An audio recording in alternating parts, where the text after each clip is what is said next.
Salut à toutes, salut à tous, bonjour, Gabriel, coach et formateur. Bienvenue dans ce mini-webinaire hebdomadaire et aujourd'hui nous allons explorer un phénomène qui est très répandu mais qui est très rarement discuté ouvertement parce qu'il gêne beaucoup, c'est le syndrome de l'imposteur et particulièrement chez les leaders et les entrepreneurs. Vous savez, cette fameuse petite voix intérieure qui parfois vous dit « je ne suis pas à la hauteur », « je ne mérite pas ce succès », un jour ou l'autre, ils vont s'apercevoir que je ne sais pas vraiment ce que je fais. Ce sentiment, il peut être paralysant, épuisant et limiter toute votre capacité à prendre des décisions et à avancer dans vos projets.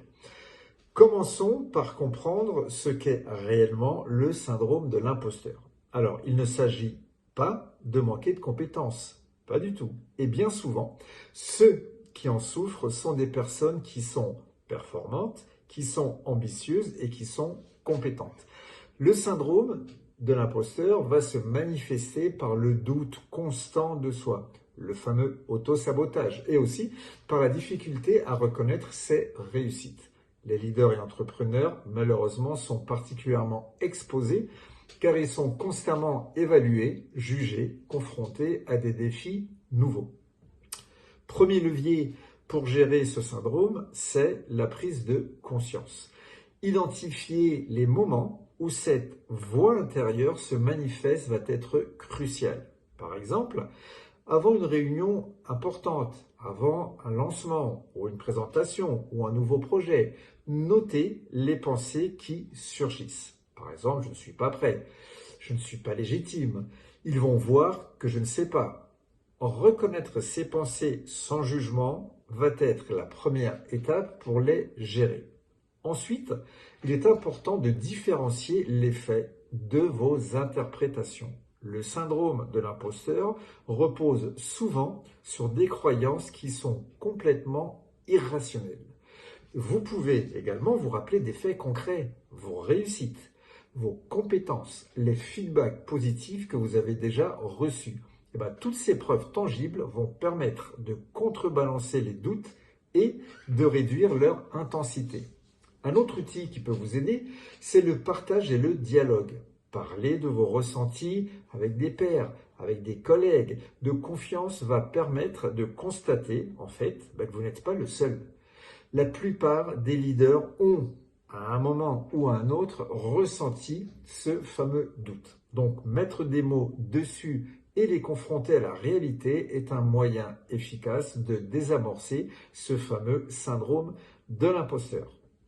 Également, la pratique de la gratitude et de la célébration des réussites est essentielle. Prenez l'habitude de noter vos succès, même modestes, même tout petits, et de reconnaître vos efforts. Ça va aider à rééquilibrer votre perception et à renforcer cette confiance en vos compétences et votre légitimité. Ayez de la gratitude envers vous. Il est également crucial de repenser votre rapport à l'échec. Les entrepreneurs et leaders qui souffrent de ce syndrome ont tendance à se juger très sévèrement après un revers. Il est fondamental de comprendre que l'échec, parfois, fait partie du processus d'apprentissage et de la croissance. Chaque erreur peut être une occasion de progresser, d'acquérir de nouvelles compétences et de renforcer votre résilience. Pour rendre tout ceci concret, imaginez un entrepreneur qui lance un nouveau produit et qui doute de sa légitimité face à ses investisseurs. Au lieu de se laisser submerger par le doute, il se concentre sur les faits et uniquement les faits. Son expérience, les étapes qu'il a déjà franchies, les retours positifs de clients pilotes. Il partage ses inquiétudes avec un mentor, reçoit des conseils et se rappelle que le succès est le fruit d'un processus et surtout pas d'une perfection qui est instantanée. Un exercice pratique que vous allez pouvoir mettre en place assez vite consiste à tenir un journal de vos réussites et apprentissages. Chaque jour, notez ce que vous avez accompli, les problèmes que vous avez résolus et surtout les progrès que vous avez réalisés. Lorsque la voix de l'imposteur surgit, relisez ces notes pour rappeler à votre cerveau vos compétences et votre légitimité.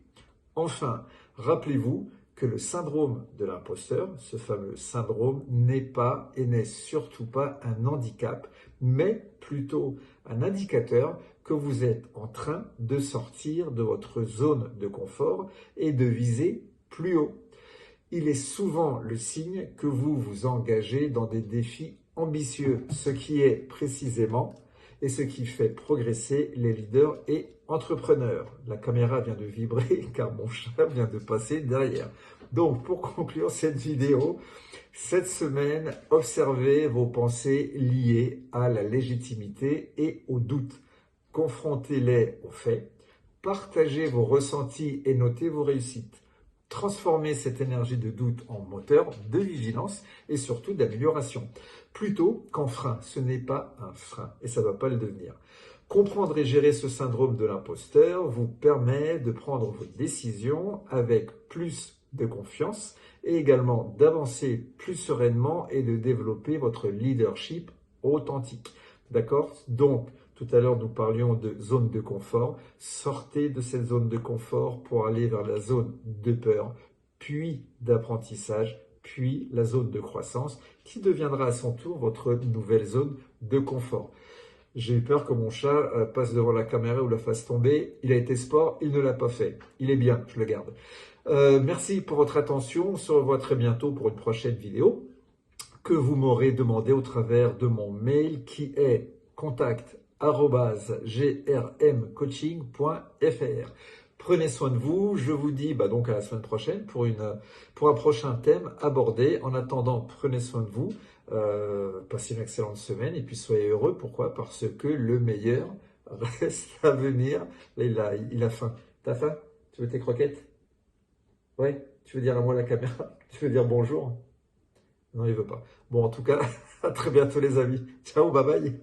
Alors.